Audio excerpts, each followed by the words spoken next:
안녕하십니까. YTN 출발 새 아침 황보선입니다. 오늘 낮과 밤의 길이가 같아지는 추분입니다. 추석은 9일 앞두고 있습니다. 여론조사들을 보면요, 이번 추석엔 고향에 가지 않겠다는 사람이 가겠다는 사람보다 훨씬 많고, 심지어 고향 마을에서는 오지 말라 이런 문구가 붙은 현수막도 늘고 있다고 합니다. 한 번도 겪어보지 못한 코로나19 시대 첫 추억의 풍경이 펼쳐지는 모습입니다. 현명한 명절 쇠기 준비해야겠습니다. 2020년 9월 20일 화요일 YTN 라디오 출발 새 아침 힘차게 출발합니다. 출발 새 아침 브리핑으로 시작합니다. 코로나19 신규 확진자가 어제 새벽 0시 기준 70명으로 나타났습니다. 그제에 이어 이틀째 두 자릿수를 기록했습니다. 코로나19에 감염됐다가 완치됐어도 재감염이 가능하다는 중앙방역대책본부의 의견이 나왔습니다. 오늘부터 시행할 예정이던 독감 백신 무료 접종 일정이 일시 중단됐습니다. 질병관리청은 백신 물량 확보 상황을 본 뒤 무료 접종을 순차 재개하겠다고 설명했습니다. 문재인 대통령이 공수처장 추천 등의 절차에 야당과의 협력을 당부했습니다. 남은 과제들의 완결을 위해 더욱 매진해야 할 것이라며 이같이 말했습니다. 경기 성남시 분당의 한 아파트에서 70대 여성을 살해한 혐의로 60대 남성이 경찰에 붙잡혔습니다. 이 남성은 범행 직전 경찰에 체포됐다가 풀려난 것으로 드러났습니다. 네, 오늘 중요한 뉴스를 요점 정리해 주시는 분이죠. 박철민 뉴스캐스터 함께합니다. 안녕하십니까? 안녕하세요. 박철민입니다. 네, 먼저 코로나19 현황부터 보겠습니다. 네, 어제 새벽 0시 기준 신규 확진자는 모두 70명입니다. 그제에 이어 이틀째 두 자릿수를 기록한 건데요. 국내 발생은 55명, 해외 발생은 15명입니다. 지역별로는 서울에서 21명을 비롯해서 수도권에서 40명이 나왔습니다. 확진자 추세는 감소하는 모습이지만 감염 경로를 파악하지 못한 비율, 이른바 깜깜이 비율이 높아지고 있습니다. 어제 종호 기준으로 27%를 넘었고요. 이거는 이제 확진자 4명 가운데 1명 이상은 감염 경로를 알 수 없다, 이렇게 파악되고 있습니다. 아, 그렇군요.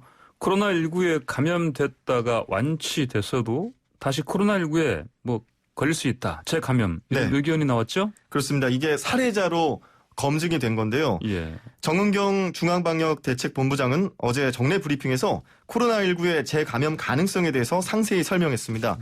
재감염이 가능한 가장 큰 이유는요, 코로나19 바이러스가 지속적으로 변이하기 때문이라고 합니다.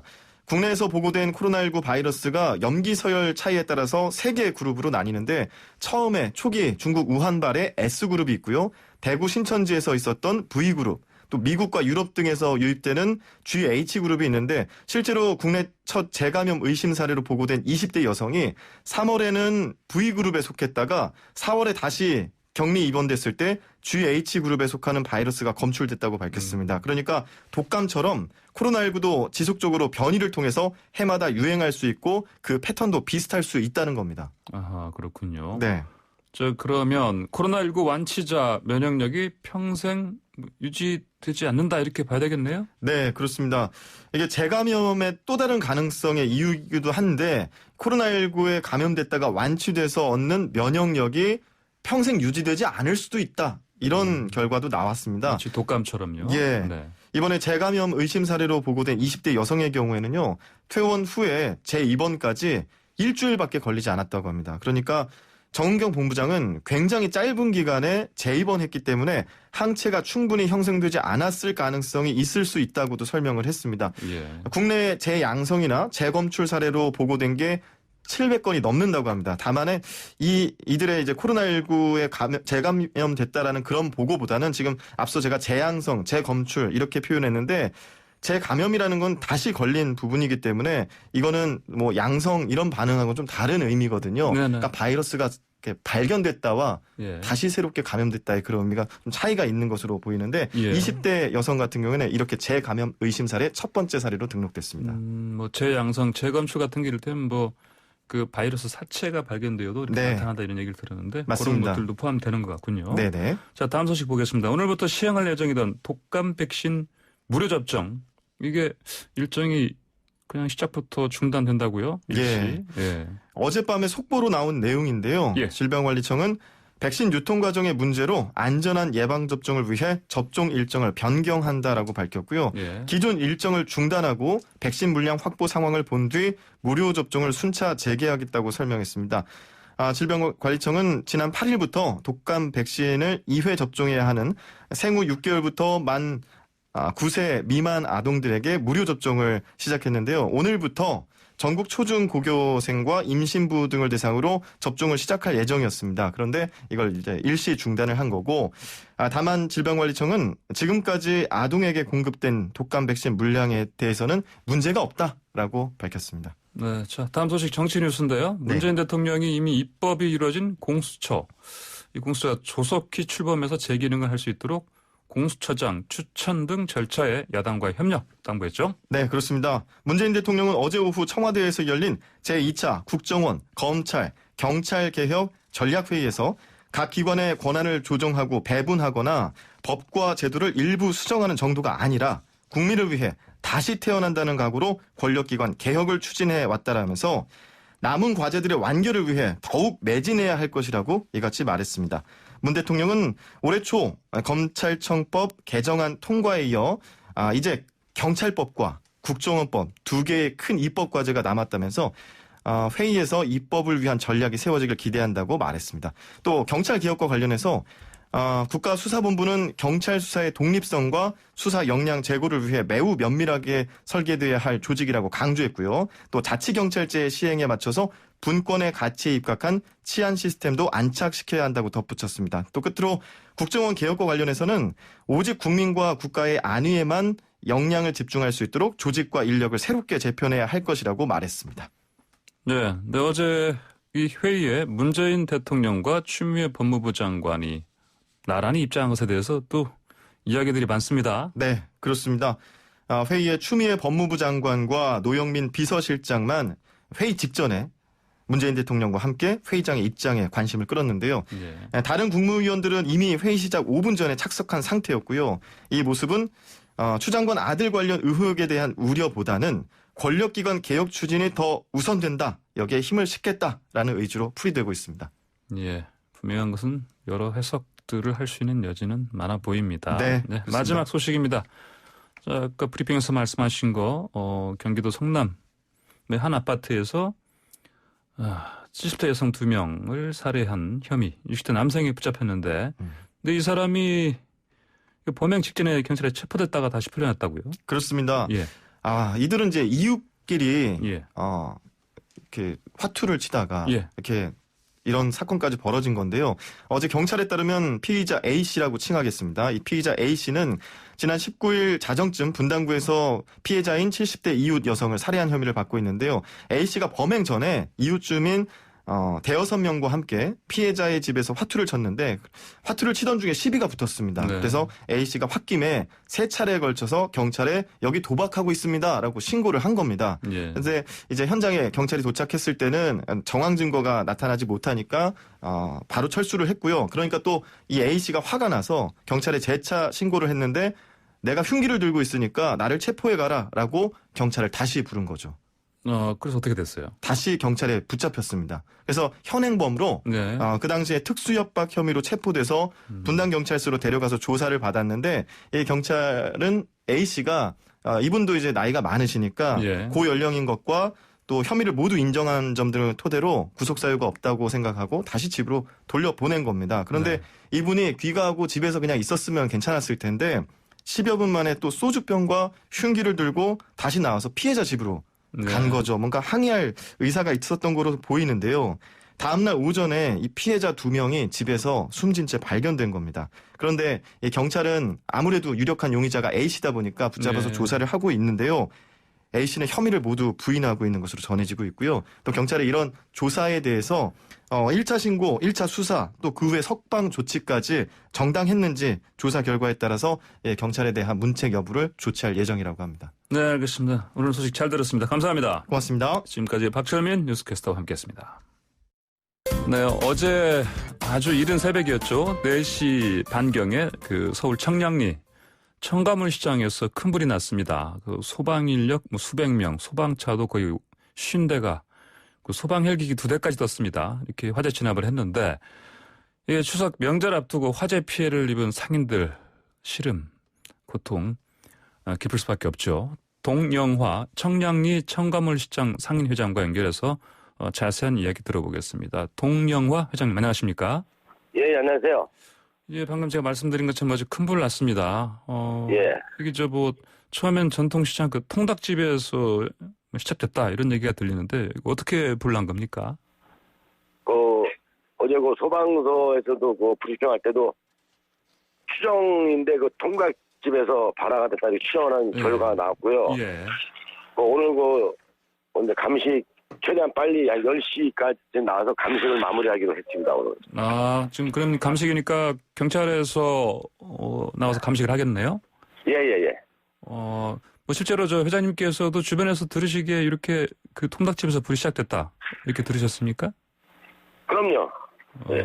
근데 그쪽이 어떻습니까? 이게 불이 좀 나기 어떤 쉬운 위험성이 높은 곳이었습니까? 평소에? 예, 거기 통닭집 골목은 워낙 건물도 노후됐고 예. 통닭 전기 기름 그런 것 때문에도 항상 거기는 불의 위험성이 상당히 많습니다. 아, 그래요. 그리고 전통시장 하면은 예전부터 이제 전기줄이 많이 또 얽혀있고 하면서 누전이라든지 좀 오래된 전선 때문에 또 합선도 생길 가능성이 크고 그런데 이런 위험성도 좀 있었습니까? 예. 그런 것도 설명해 주십시오. 구체적으로 어떤 부분이 좀 더 위험했는지. 근데 저희가 불 났을 때도 네. 저희는 보통 12시면 나오거든요. 저희 청과시장은 예. 도매 신호 시장이기 때문에. 네, 12시요. 예. 예, 근데 이제 우리 상인도 그렇고 저도 그렇고 제가 4시 좀 넘어서 이렇게 연기 나는 부분도 확인했었고. 아, 네. 예, 통닭집에서 이렇게 넘어오는 것도 저희 시장에 또 CCTV가 37대가 있습니다. 아, 그래요. 예. 네, CCTV 확인한 거 갖고 바라지점 거기서 이렇게 불이 넘어온 것도 목격이 됐고. 예.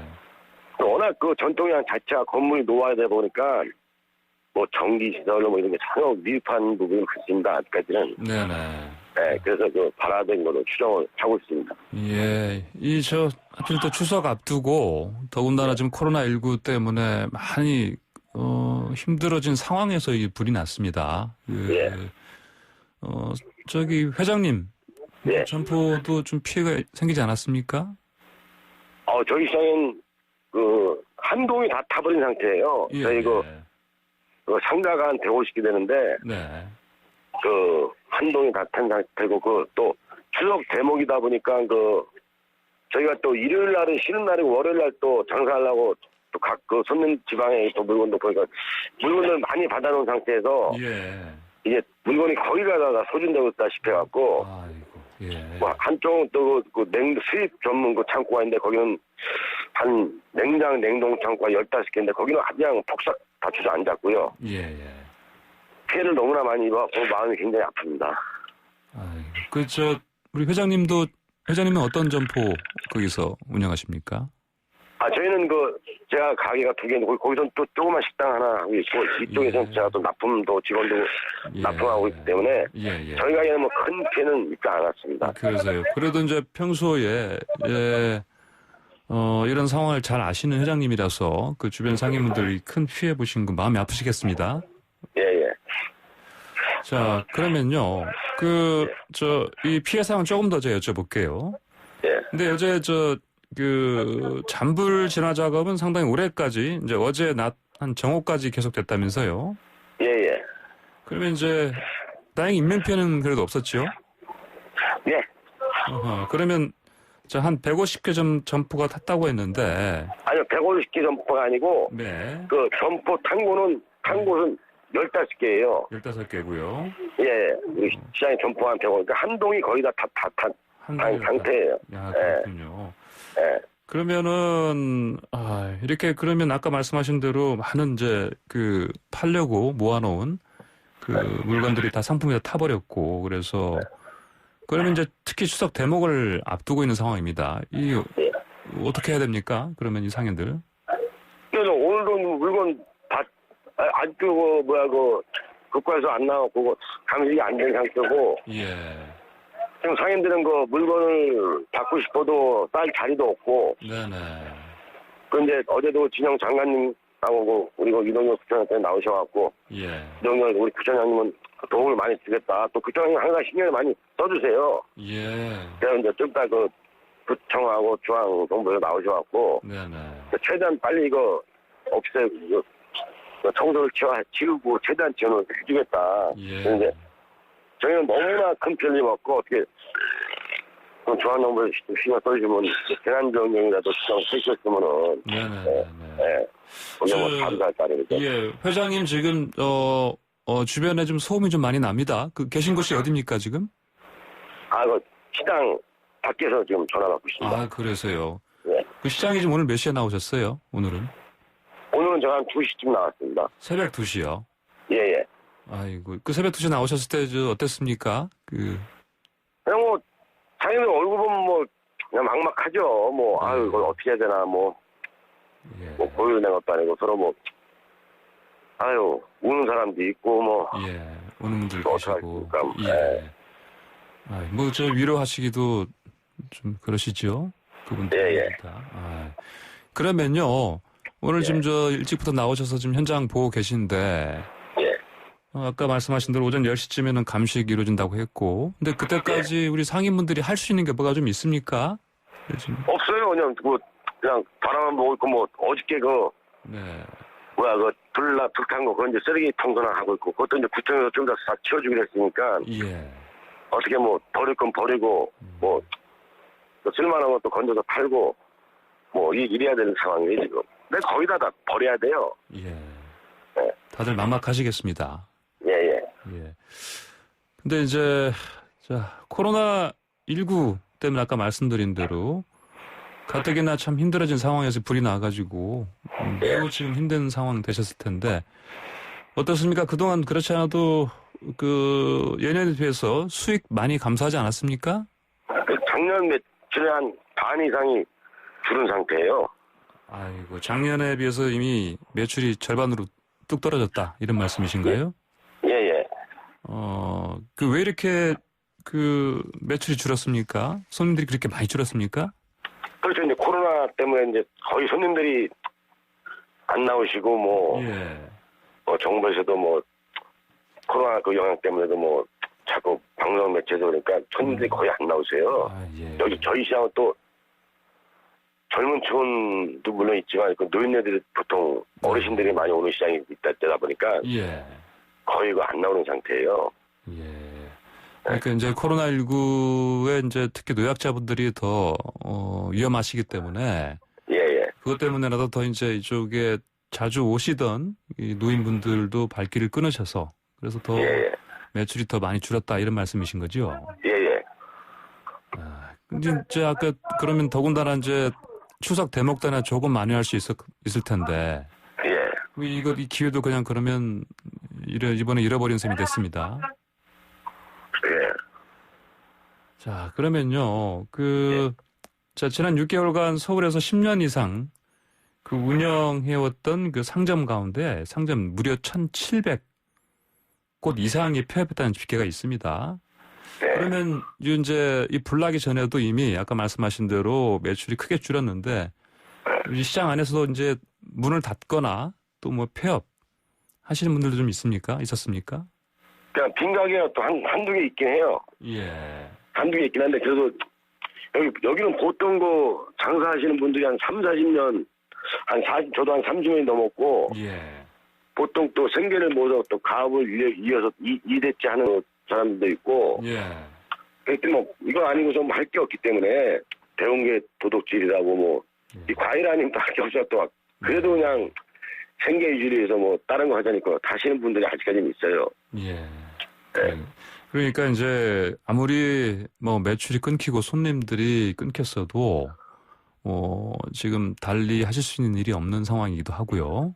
예. 그리고 또 이렇게 이제 대를 이어서 하시는 분들도 계시고 그래서 차마 폐업은 못하고 문을 열어두고 있는데 손님들은 안 온다 이런 상황인 거죠. 예. 그러면 좀 이런 말씀들이 그렇지만은 우리가 보통 팔이 날린다고 하는데 이렇게 그렇지 않아도 힘들어하셨던 분들인데 불까지 나가지고 막막하시겠습니다. 자 그러면요 오늘 국회 본회의에서요 4차 추경안 통과될 예정입니다. 주요 표대가 이제 코로나19 때문에 매출 크게 줄어든 큰 타격 받으신 분들 뭐 회장님도 사실은 포함이 되겠죠. 네. 뭐 자영업자 소상공인들한테 이제 그 소상공인 뭐 세희망 자금 이 지원을 뭐 하게 될 거다. 이걸 위해서 추경안 통과시킬 거다. 이런 얘기하고 있는데 그 도움이 좀 될 것으로 보십니까? 이 자금이요? 그럼 도움이 좀 되겠죠, 뭐. 예. 큰 도움 안 돼도 뭐, 예. 얼마나 지금 도움은 되죠, 뭐. 예. 그 매출 4억 원 이하로 이제 제한해 놨습니다. 이건 어떻게 보십니까? 그렇죠. 4억 원 이하 하면은 뭐, 네. 괜찮다고 생각합니다, 저는. 예. 그러면은 이제 이 소상공인 세희망 자금이 이제 매출 4억 원 연간으로요. 이하 이제 장사하시는 분들한테 이제 지원한다는 건데 100만 원을. 네. 그러면 이제 우리 상인분들 당연히 대부분 다 4억 원 이하 매출은 4억 원 이하다 이렇게 봐야 되겠습니까? 어떻습니까? 그렇죠. 거기 좀 넘는 사람들도 있고, 예. 거기다 4억 원 미만이 많습니다. 예, 4억 원 미만이요. 네. 그러면은 그나마 이제 우리 왜냐면 화재 때문에 큰 피해를 보게 됐지만 그나마 이거라도 좀 통과가 돼서 뭐 100만 원이라도 받았으면 좋겠다. 예, 그런 심정이신 것이죠.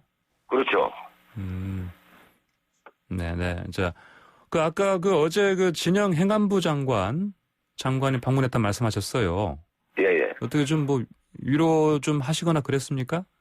예, 뭐, 큰 위로를 받았고요. 또, 예. 그 진영 장관님께서 그 중앙정부 차원에서 네. 최대한 지원할 수 있는 지원해주겠다 약속을 하셨으니까, 뭐, 믿고 기다려 봐야죠. 뭐. 예, 지원해 주시겠다. 이렇게 네. 진영 장관이 말씀하셨고, 그래서 네. 그 믿고 기다리신다 이런 말씀이시죠. 예. 자, 그러면요. 저 마지막으로 회장님, 지금 막막한 상황이시겠지만, 이제 청취자 많은 분들이 지금 라디오 방송을 듣고 있는데, 예. 이분들한테 혹시 뭐 부탁하실 말씀 있습니까? 항유제 코로나 경기 때문에도 경기가 어렵고, 예.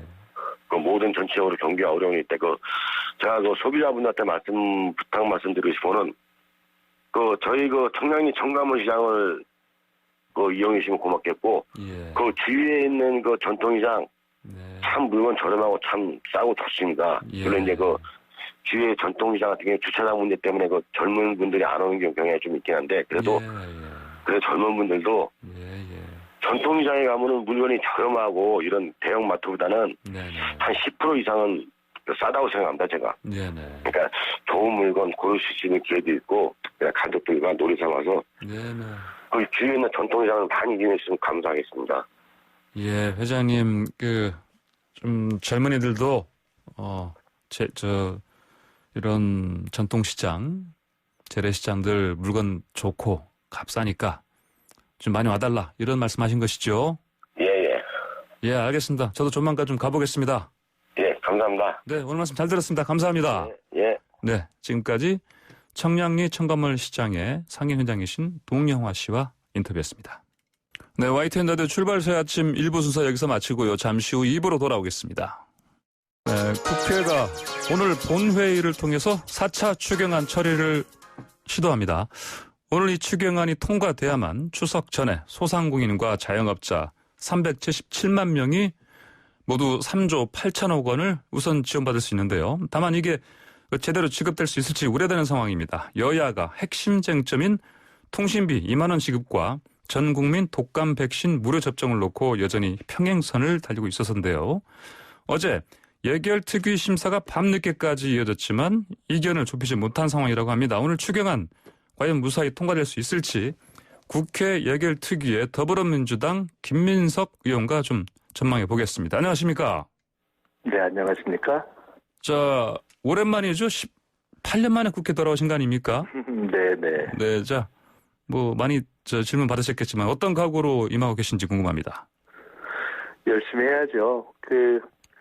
저는 이번에는 가치가 있는 정치를 하고 싶습니다. 정치를 오래 쉬었기 때문에. 가치가 있는 정치요. 네. 네, 제가 국회의원 연구단체 약자의 눈이라는 연구단체 국회의원들이 참여한 단체 대표를 맡고 있는데 네.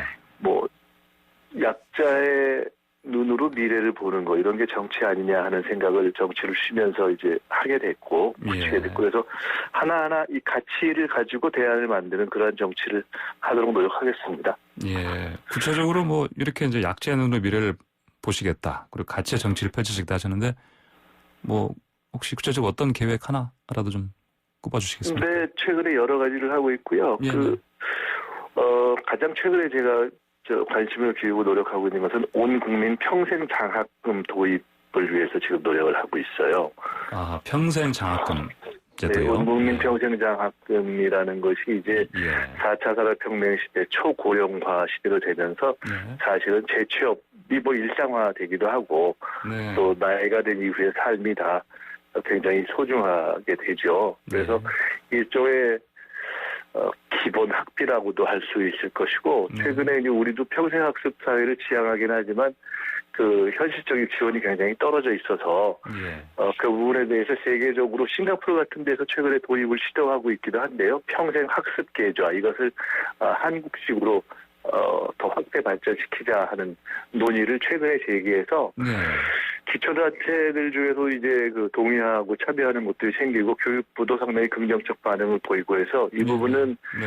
그러니까 우리가 지향하는 이른바 혁신적 포용국가로 가는데 핵심 정책 수단이 될 거라고 저는 확신하고 있어요. 제가 이거 몇 년 전부터 당의 민주연구원장을 할 때부터 생각하고 다듬어온 정책이기 때문에 네. 이 부분은 이제 좀 가시화가 본격적으로 되는 단계이기 때문에 앞으로 천천히 말씀드릴 기회가 많이 있을 겁니다. 네, 알겠습니다. 자, 요즘 현안에 대한 질문 좀 드리겠습니다. 그 사상 초유의 4차 추경안 오늘 국회 본회의에서 뭐 처리 시도를 하는 상황입니다. 근데 어제 예결특위 소위심사에서 이견차 좁히지 못했습니다. 어떻게 됐습니까? 예결특위에서 이제 마무리는 못하고 이제 어제 넘긴 것으로 들었습니다. 네. 그런데 예견됐던 진통이기도 하죠. 큰 틀에서 보면 네. 근데 4차 추경을 해야 한다는 것에도 동의가 다 되어 있고 이거를 추석 전에 지급할 수 있도록 바로 시기가 중요하다. 그래서 사실은 여야 간에 오늘 하기로 합의가 된 거 아니겠어요? 예. 그런데 남아있는 것은 그 전체 중에 뭐 작다면 작은 포션일 수 있는 그 지금 2만 원 통신비 부분에 해당한 부분을 어떻게 할 거냐를 놓고 네. 야당은 야당 나름대로 자신의 이제 다른 대안을 제시하면서 가급적 본인들의 대안이 더 합리적이다라는 설득을 하고 또 주장을 하고 그것을 반영시키려고 하는 국면이기 때문에 예. 어떻게 보면 진통이라고 볼 수도 있지만 어떻게 보면은 예산을 통과시키는 과정에서 여야 간에 있을 수 있는 많이 있어 왔던 또 있을 수 있고 예견할 수 있는 그러한 진통이라고 볼 수도 있습니다. 예. 그런데 이제 국민의힘의 주호영 원내대표가 고집하는 일 없어야 뭐 예산안 네. 추경 예산안이 정상적으로 처리될 수 있을 것이다 이렇게 말했습니다. 그건 뭐 당연한 얘기죠. 그건 뭐 네. 정치라는 게 또 국회에서 예산이라는 게 누가 고집해서 되는 건 아니잖아요. 여당도 고집을 부릴 일은 아니고 야당도 고집을 부릴 일은 아니죠. 그러니까 네. 2만 원 통신비에 대해서는 이게 사실은 이제 우리가 보편이냐 선별이냐 논의가 있었지만 네. 보편적으로 다 하면 어떤 의미에서는 비교적 쉽잖아요. 이게 그런데 이번에는 재원의 한계도 있고 해서 타겟을 딱 정해서 하기로 한 거 아닙니까? 네. 가급적 더 피해를 입은 대상에 대한 타겟을 정해서 하기로 한 것인데 2만 원 통신비 같은 경우는 행위에 대한 타겟을 정한 거라고 볼 수 있죠. 가급적 최대한도의 많은 국민들이 피해를 입은 행위가 뭐냐라는 것을 보면서 비대면이 늘어나니까 통신비에 대한 부담이 늘어난 것이 아니냐라는 이 발상에서 출발한 거잖아요. 근데 그에 대해서 논란이 있고 그러니까 야당에서는 그것 말고 접종이라는 행위를 대안으로 제시하면서 전체 백신을 주자 이렇게 대안으로 제시했는데 네. 취지는 뭐 당연히 그것도 참 좋은 생각이다 이렇게 할 수 있고 그러니까 저희도 여당에서도 검토를 했던 것이고 그런데 이미 대부분 무료 백신 접종량이 확보가 되고 남은 부분이 1,000만 정도 되는데 그걸 회수하기도 무리고 그거를 무료로 준다고 해서 기다리게 하면 더 문제가 있을 수 있다는 것이 전문가들 사이에서 나온 이야기여서 네. 그 설득력은 이미 좀 떨어진 거 아니겠습니까? 야당이 네네. 했던 그 대안에 대한 설득력. 그러니까 야당 자체도 다시 법인 택시 쪽으로 간 것이어서 이런 이제 합리성에 대한 토론을 통해서 대안들이 이동하고 있는 것이기 때문에 고집을 부리면 안 된다는 얘기는 당연한 얘기고 여당에게만 해당하는 것도 아니고 야당에도 생각을 해야 되는 것이고 뭐 그런 거라고 봅니다. 예. 그러니까 일정한 하나의 대안을 갖고 고집을 부리면 다 안 되는 거고요. 예. 적어도 그 영역에 관해서는. 그래서 오늘로 합의되었던 이 시기를 지키는 선에서 서로 절충을 하면 되는 문제다. 저는 이렇게 보고 있습니다. 예, 그러시군요. 자, 그러면요. 어제 문 대통령이 이제 권력기관 개혁 전략회의에서 이제 보낸 메시지가 화제입니다. 그 임기 내에 권력기관 개혁을 마무리 짓겠다. 강력한 의지를 표명한 것인데요. 네. 그 공수처에 조속한 출범 촉구했습니다. 김 의원님도 이 검찰개혁과 공수처 설치에 대해서 강력하게 의견을 피력해 오신 분 아닙니까? 공수처나 권력기관 개혁은 예. 사실은 뭐 대통령이나 또 저희 같은 국회의원의 강력한 의지가 아니라 국민들이 강력한 지지를 표현해서 저희까지 온 거 아니겠어요? 사실은 지난해에도 공수처법을 갖고 이것이 정치권 자체에서는 지지부진해질 수 있는 것이 국민의힘으로 사실은 뒤집혀져서 여기까지 왔고 말씀을 드리다 보니까 지금 야당도 네. 그런 것을 반영해서 이름조차 국민의힘으로 바꾼 거 아니겠어요? 그러니까 공수처를 통과시키는 것은 누구도 거역할 수가 없는 것이죠. 그래서 이것은 이 다양하고 지난한 과정을 거쳐서 여기까지 왔는데 더 이상 끌 수 있는 문제는 아니라고 봅니다. 예, 뭐 지지부진한 상황이다. 그래서 이제 말씀하신 대로 얼른 이제 출범을 해야 되는 건데 야당 쪽에서는 뭐 여전히 사실은 이 부분에 관련해서 이렇게 아직까지는 어떤 변화된 그 태도를 보이지는 않고 있지 않습니까? 저는 이제 지금 국민의힘이라고까지 예. 이름을 바꿔서 좀 변화해 보겠다, 그렇게 인정받아 보겠다고 생각을 하고 계신 야당이 예. 진정성을 여러 가지 면에서 보여야 될 때라고 생각합니다. 그러니까 예를 들어 김종인 대표께서 광주에 가서 사과를 했는데 당 전체가 입법으로 그것을, 그러니까 그 사이에 어떤 광주에 대한 진정한 사과와 청산을 하자라고 했던 입법을 계속 방해해왔던 것을 입법으로 이제는 할 것인지 당이 예. 진정성을 보여야 되고, 정책 대결 정치를 하자고 했으면 그것도 그렇게 해야 되고, 이번 재난지원금도 시기가 중요하니 날짜를 정해서 토론을 하되 적시에 지원해서 추석 전에 받게 하자라고 했으면 그야말로 그걸 고집 안 부리고 예. 해야 되는 거죠. 그러니까 지금 뭐 가령 여당에 소속되어 있는 정치인들에 대해서 도덕성 문제를 지적한다, 있을 수 있죠. 근데 그렇다면 야당 내에서 제기되고 있는 어떻게 보면 더 크다고 국민들이 보고 있는 문제들에 대해서는 예. 어떻게 할 건지 이런 걸 다 진정성이라는 차원에서 저는 입증해야, 그래야 이번에 개명 효과에 값한다고 보기 때문에 예. 지금 아까 처음에 제기하신 문제도 결국은 야당이, 물론 여당은 여당대로 최선을 다해야 될 것이고 야당이 그에 값하는 진정성을 보여야 될 때라고 생각합니다. 예. 자, 그 국가수사본부 설치 관련해서도 언급이 있었습니다. 이거 어떻게 생각하십니까? 그 또한 많이 논의가 됐던 것이기 때문에요. 네. 이번에 이제 검경개혁에서 검찰개혁, 또 경찰개혁, 뭐 자치경찰제 등등은 상당히 오래 논의가 되어 온 것이죠. 근데 저도 이번에 경찰 문제 같은 경우를 다루는 상임위인 행안위에 속해 있기 때문에 좀 봤습니다만은 네. 사실은 저희가 해보지 않은 길을 가는 건 굉장히 어렵죠. 그래서 이게 100점짜리 대안이라는 것이 나오기는 어려울 수가 있습니다. 그렇지만 큰 방향은 잡혀 있기 때문에 그것은 오랫동안 우리 사회에서 논의가 된 방향으로 이제 가면 된다, 이렇게 생각합니다. 네. 알겠습니다. 어제 문 대통령의 그 입장 장면 화제가 됐습니다. 추미애 장관과 함께 나란히 둘이서 이제 등장하면서 마치 추 장관에게 뭐 힘을 실어준 것 아니냐, 이런 뭐 얘기도 야권을 중심으로 나왔습니다.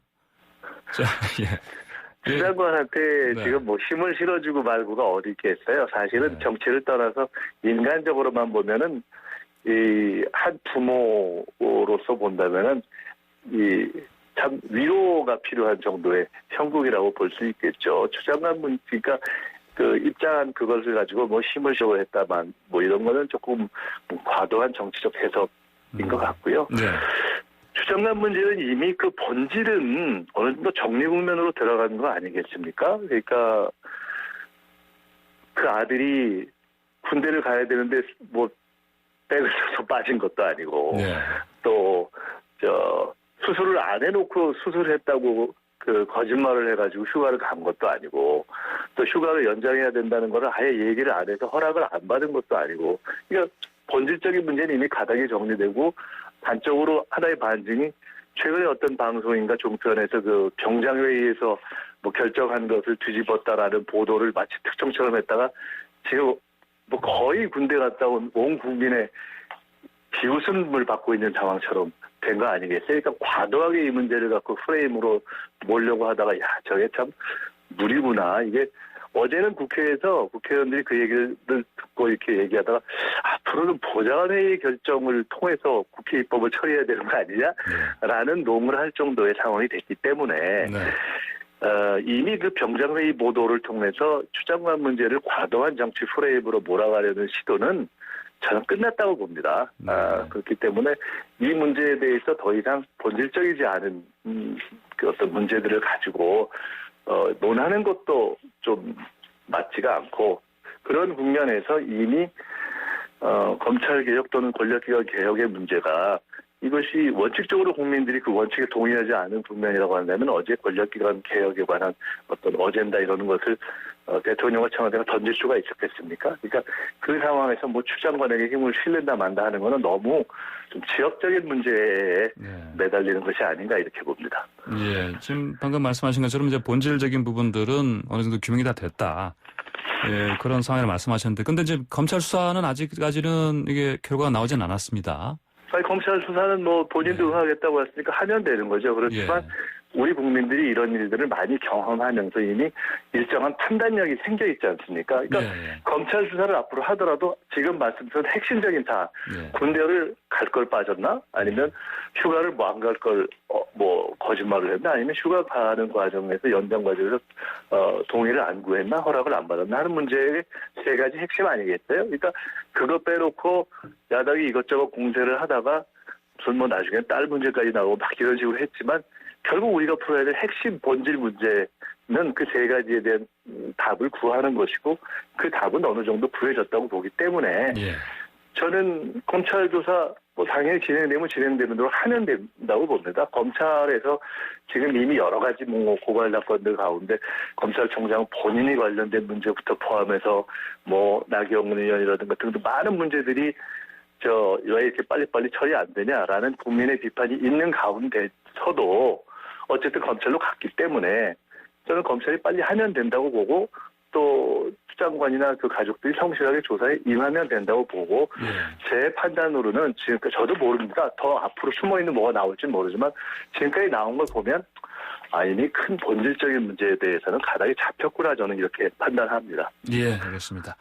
자, 그런데 일부 언론에서는 또 심지어 그 설화라는 표현까지 써가면서 추미애 장관 사실 어제 마이크 이제 꺼진 줄 아시고 그 국회 이제 법제사법위 전체회의에서 뭐 하신 발언 때문에 사실 또 논란이 되고 있습니다. 그거는 그러니까 뭐 그런 일이 없었으면 좋았겠죠. 그런데 뭐 설화라기보다는 마이크화인데 왜냐면 본인이 뭐 남들이 들을 줄 모르고 본인이 이거 전혀 택도 아닌 얘기를 저렇게 하는구나라는 심정을 사적 대화에서 표현하는 것이 나온 거 아니겠어요? 본인이 마이크 킨 것도 아니고 그러니까 또 본인이 바로 사과를 했잖아요. 그러니까 그 문제는 무슨 그것을 우리 국민들이 사석에서는 대통령도 욕하는데 그걸 가지고 모르고 마이크 켜진 데서 저 사람 참 생사람 잡네라는 얘기를 한 거 아니겠어요? 그러니까 그것까지를 또 대단하게 더 이상 키울 필요는 없다고 봅니다. 본인이 사과를 했기 때문에. 네네.